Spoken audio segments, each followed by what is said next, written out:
faire parler autour de ça. C'est-à-dire comment on pourrait améliorer le processus, leur demander comment on pourrait améliorer le processus, et est-ce qu'il n'y a pas des réinventions, des redondances dans le processus. C'est une vie différente parce que c'est un monde commercial. Clairement, parler à un commercial où à la fin, il va pas signer un contrat. Pardon, parler à un commercial où à la fin, il ne va pas signer un contrat avec un client. Oui. Comment j'attrape son attention?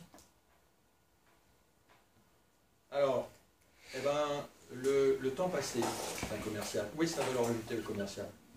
Est-ce que ça va leur ajouter, elle est de closer des deals avec les clients, de contractualiser des affaires, ou est-ce que ça va leur ajouter, elle de faire de l'administratif et de la belle paperasse pour son patron? Donc il faut les attraper comme ça, c'est-à-dire comment on peut vous aider à simplifier votre administratif? Comment on peut vous aider à passer plus de temps au contact des clients, à clôturer des affaires?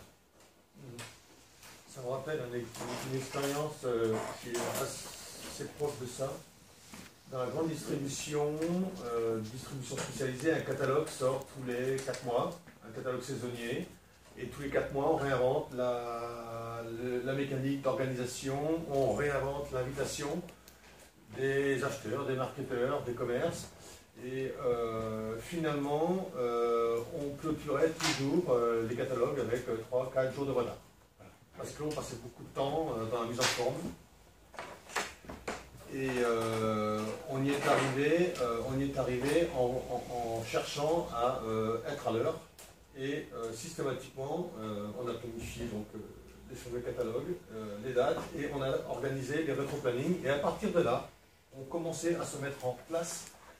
Mais finalement, pour un catalogue, il faut que je commence à telle date. Et finalement, ça s'est, enrichi de fil en aiguille par l'expérience de « Ah oui, mais pour commencer à 2 jours avant, il me faudrait ci et ça ». Donc, voilà, les acheteurs ont commencé par exprimer leurs besoins vis-à-vis des approvisionneurs ou des magasins, et ainsi de suite. Mais l'initiative, ce qui a permis de démarrer, ça a été, mais comment peut-on faire pour clôturer un catalogue à l'heure, ou, pour votre exemple, comment peut-on faire pour favoriser la clôture de contrat chez un commerçant?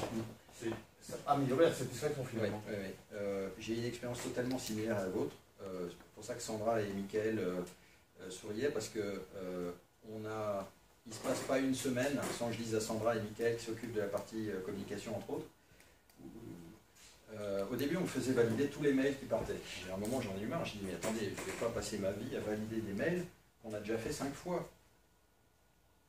pour inviter des gens à des petits déjeuners ou pour envoyer des newsletters. Donc à un moment, on s'est dit, bon sang, on va définir quel est le bon mail, le meilleur mail, la meilleure pratique, le mail standard. Et ensuite, on va plus bouger de ça. Bon, parfois, on les fait évoluer parce qu'on se dit, bah, tiens, dans le standard, il faudrait rajouter ça, ça, ça ici. Et c'est là où la créativité intervient. Par exemple, j'ai dit à Sandra tout à l'heure, elle m'a dit que c'était dedans, mais j'ai dit à Sandra tout à l'heure, vérifie que l'emplacement du parking pour ce genre d'événement est bien dans le mail standard. S'il ne l'est pas, il faut le rajouter. Vous voyez? Pourquoi? Parce que l'un de vous m'a dit, je n'ai pas trouvé le parking, je ne sais plus qui c'était, mais je n'ai pas trouvé le parking, donc voilà. Donc derrière ça, il y a l'expérience client, bien entendu. Bref, on a aussi, on a vécu exactement la même chose que vous. Je vais présenter tout à l'heure la notion de rétro-planning que vous avez évoqué, parce qu'on a eu exactement le même souci que vous sur les catalogues. Bon, donc ça sert à la fois d'instruction pour savoir ce qu'il y a à faire, mais c'est in situ, c'est pas une procédure. C'est un livrable de celui qui vérifie le véhicule. Donc il ne peut pas passer à côté. Alors qu'une procédure, c'est facile de la garder dans le placard et de l'oublier, de faire comme on veut. Là, on ne peut pas. C'est un formulaire à remplir. Et c'est un formulaire qui est là pourquoi? Pour assurer la qualité de la prestation de service, c'est-à-dire faire en sorte que la voiture soit bien préparée. Qu'est-ce qui se passe s'il manque la carte grise et qu'on se fait pincer un contrôle de police? Qu'est-ce qui se passe si on dit que la voiture est pariée qu'en fait elle était rayée? Qu'est-ce qui se passe si le kilométrage n'a pas été vérifié, etc. Pardon, le plein. Donc je passe. Alors, dans le même esprit, le fameux standard de vérification des frais de tout à l'heure, qui a donné lieu à 5 versions. Et puis, on a une cliente je ne sais pas si tu te souviens de ce dessin, Jean-Paul, c'était Emmanuel. On a une cliente qui un jour a voulu faire un peu d'humour à l'issue de la formation ligne qu'on lui avait dispensée. Elle était entourée que d'hommes et chaque matin, malheureusement, il y avait qu'elle qui faisait le café. Donc à la fin, elle nous a gentiment fait un petit standard, surtout à destination des hommes de la formation, pour s'assurer que tous les hommes avaient bien compris comment on faisait le café. Avec une qualité constante. Avec une qualité constante. Validée par tous. Voilà.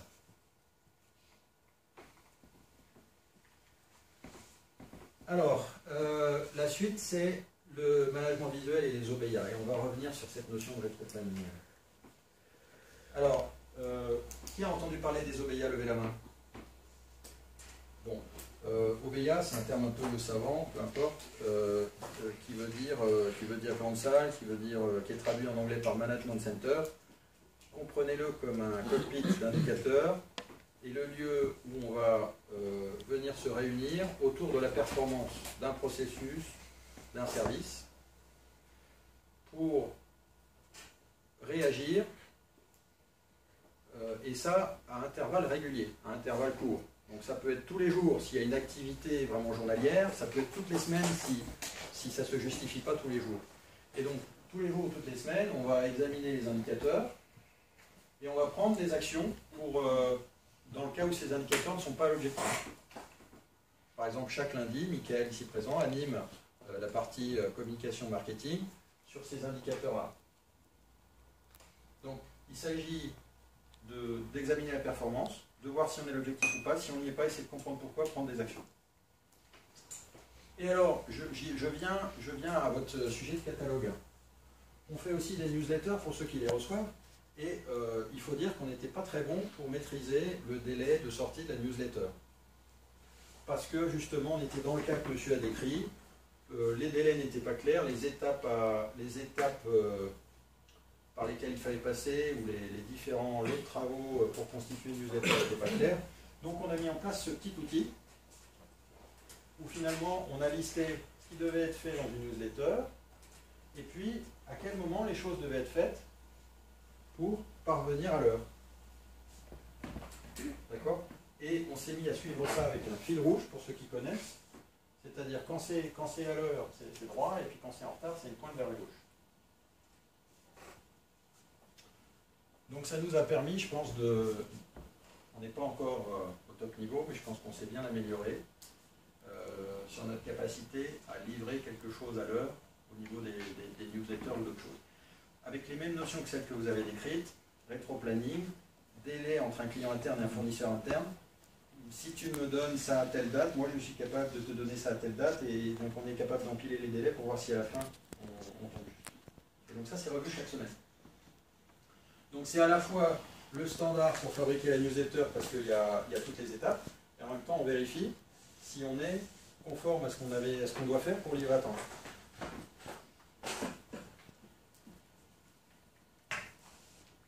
Alors, dans le même ordre d'idée, c'est appliqué dans tous les métiers de projet, hein, c'est suivi fil rouge de planning,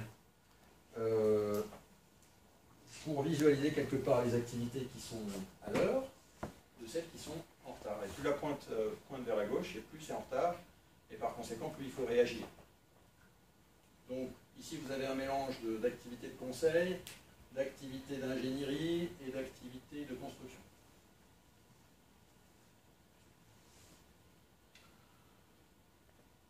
Le développement produit, ou toute activité d'ingénierie, peut être suivi par ces suivis visuels avec la performance, coût, qualité, délai, prestation. Est-ce qu'on livre bien la prestation attendue, avec un certain nombre de points clés en plus à suivre. Par exemple, ici c'est les définitions de produits, ici c'est la courbe de convergence, et puis vous avez ici les tops, les flops et autres satisfactions clients. Donc à quoi ça sert ça? Ça sert à suivre de manière visuelle pour que tout le monde prenne conscience de la performance et puisse réagir. Donc c'est un outil d'animation, c'est pas seulement des indicateurs, c'est un outil d'animation pour animer la performance et réagir au plus vite. Converger en termes de délai et associer toute l'équipe, avoir une communication transparente, faire en sorte que toute l'équipe comprenne de quoi il s'agit. Dans la partie justement Office,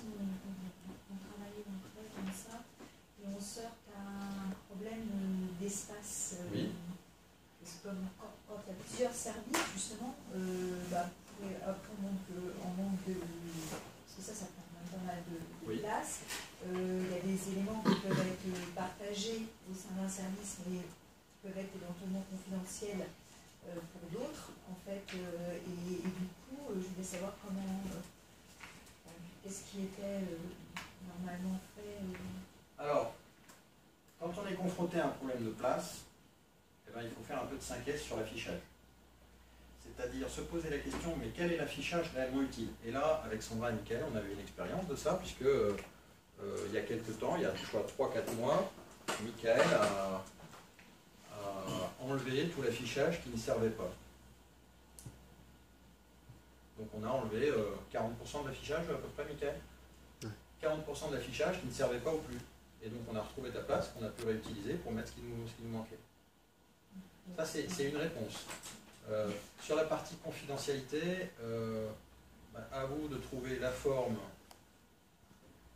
Alors il faut se demander pourquoi c'est confidentiel pour les autres, parce qu'après on travaille pour la même société, mais après c'est à vous de trouver la forme par rapport au degré de confidentialité. Là je ne sais pas répondre en manière générique. Parce qu'on s'oriente aussi, vous parliez un petit peu au début, là, vous travaillez sur le déménagement, sur l'espace, etc. On s'oriente petit à petit plus vers des flex office, de moins en moins de murs, hein, et du coup on se heurte justement à ces aides visuelles de la métonine, parce qu'il faut souvent c'est à base de, c'est sur des murs qu'on affiche, etc. Donc on est plus sur le... Vous êtes chez Nexens, hein, c'est ça? Oui. Il y en a des murs chez Nexens, non? Oui, des murs chez Nexens. Non mais c'est un problème à ça prend 2-3 mètres sur le mur. Mais on a plusieurs services, et du coup à un moment donné, en tout cas nous c'est un problème qu'on rencontre chez nous. Alors la confidentialité c'est autre chose, mais trouver l'espace pour afficher... On a le problème d'espace, et parce que ça soit, on ne peut pas les mettre non plus, il y a des bureaux, on ne peut pas les mettre... Enfin bon, c'est déjà pour savoir... L'objectif de ma question, c'était pour savoir si c'était une problématique qui était partagée, et puis si oui, quels étaient éventuellement les axes justement d'amélioration là-dessus. Réfléchir à ce qu'il y a sur les murs aujourd'hui, qu'est-ce qui est vraiment utile, et puis derrière ce manque de place, il y a peut-être aussi un sujet d'appropriation par le management local. Parce que la réaction à quelque chose qui arrive de l'extérieur, c'est toujours non, mais on n'a plus de place, on ne peut pas le mettre. Après, le sujet, si le management local comprend tout ce qu'il peut tirer de cette animation et de ces indicateurs, peut-être qu'il va changer d'avis. Et se dire, bah oui, mais si on bouge l'armoire, si on bouge ceci, cela, on va y arriver. Bon, je ne connais pas assez bien votre cas pour